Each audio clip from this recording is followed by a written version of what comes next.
Before they put us on ships, they put us on camels. Close your eyes for a moment. Imagine you are sleeping. Your children are beside you. The fire is dying down. Everything is peaceful. Then you hear the horses. By the time you open your eyes, it is already too late. This is how it began.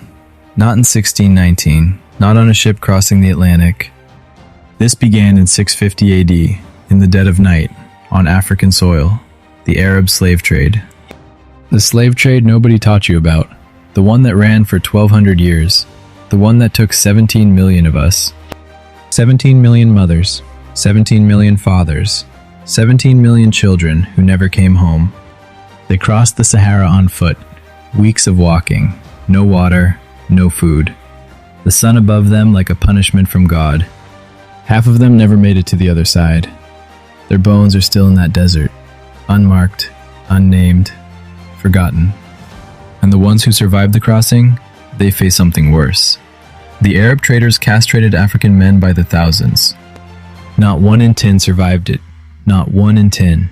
They did it anyway, because a castrated African man was worth more money in the markets of Baghdad and Cairo. They called it business. They looked at our fathers and our brothers, and they saw inventory. And while this was happening, Africa was building universities. Africa was trading with the world. The Mali Empire had libraries that Europe could not dream of. We were not a primitive people waiting to be civilized. We were a great people, being systematically destroyed. And the largest slave market in the history of the entire world was not in Virginia, was not in Liverpool. It was in Zanzibar, on African soil. The transatlantic slave trade lasted 400 years. Every school teaches it. The Arab slave trade lasted 1,200 years, 3 times longer. And in your history book, there is a blank page where that story should be. Not an accident, a choice. Someone decided you should not know. We are not a people defined by our suffering. We are a people who have survived what should have broken us 1,000 times over. Every empire they erased, we remember.